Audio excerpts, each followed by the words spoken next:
வீட்டில் இருக்கும் ஹவுஸ் ஒய்ஃபுக்காக இந்த சில வரிகள். வீட்டில் இருக்கும் ஹவுஸ் ஒய்ஃப்கள் நாம் வீட்டிலேயே இருக்கின்றோம், வேலைக்கு போக வேண்டும் என்று சிலர்கள் ஏங்குவார்கள். அவர்கள் ஏங்குவோருக்கு வேலை போகுவதற்கான வாய்ப்பு கிடைப்பதில்லை. அவர்கள் என்ன செய்யலாம் என்றால், ஃபஸ்ட்டு அவர் கணவன் குழந்தைகளை நன்றாக பார்த்து கொள்ள வேண்டும். இரண்டாவது, நல்ல உணவு பழக்கங்களை கற்றுத்தர வேண்டும். மூன்றாவது, டெய்லியும் 2 ஜூஸ் அவர்களுக்கு போட்டு தர வேண்டும்.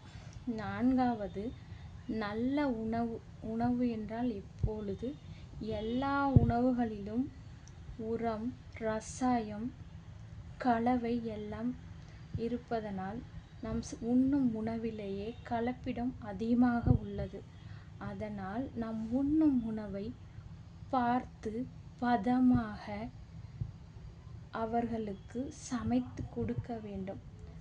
அப்படி என்றால் டெய்லி காலையில் இட்லி, தோசை, டெய்லி பிரியாணி இது மாதிரி உணவுகள் அல்ல. ராஜாக்களின் அரிசி கருப்பு கவுனி அரிசி. அதை காலையில் இட்லி சுட்டு கொடுக்க வேண்டும். நார்மல் இட்லி சாப்பிடுவதை தவிர்த்துவிட்டு ஃபஸ்ட் டே கருப்பு கவுனி இட்லி, செகண்ட் டே சோளம் idli, third day ragi idli, fourth day கம்பு இட்லி, ஃபிஃப்த்து டே பச்சை பயிர் இட்லி, சிக்ஸ்த்து டே மசாலா சப்பாத்தி. மசாலா சப்பாத்தி என்றால் எல்லா காய்களையும் நன்றாக வணக்கி, உங்களுக்கு ஃபேவரேட் எது ஓகேவோ அந்த காயை நல்லா வணக்கி அதில் மசாலா போட்டு மாவை போட்டு பிசைஞ்சு கொடுக்கலாம்.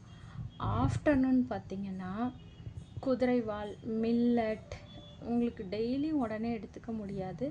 தயிர் சாதத்துக்கு அந்த ரைஸை எடுத்துக்கலாம். அது ஒன்றும் தெரியாது தயிர் சாதத்துக்கு எடுத்துக்கிறப்போ. அதை தொடர்ந்து நீங்கள் தயிர் சாதத்துக்கு மட்டும் யூஸ் பண்ணலாம். அப்புறம் உங்கள் வீட்டில் இருக்க வேலையை, பாத்திரம் கழுவுறது, துணி துவைக்கிறது, வீடு கூட்டுறது இதெல்லாம் நீங்களே பார்த்துக்கலாம்.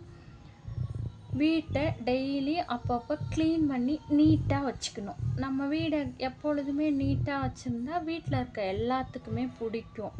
ஸோ நம்ம வேலைக்கு போகலனாலும் வீடை நீட்டாக வச்சுக்கிறது, துணி அயர்ன் பண்ணி கொடுக்கறது, நல்ல ஃபுட்டு அவங்களுக்கு ஹெல்த்தியாக சமைச்சு தர்றது, நம்ம பிள்ளைங்களுக்கு டெய்லியுமே நல்ல பழக்க வழக்கங்களை சொல்லி வளர்க்குறது, இதுவுமே நம்ம ஹஸ்பண்டுக்கு தர மிகப்பெரிய சப்போர்ட்டு தான்.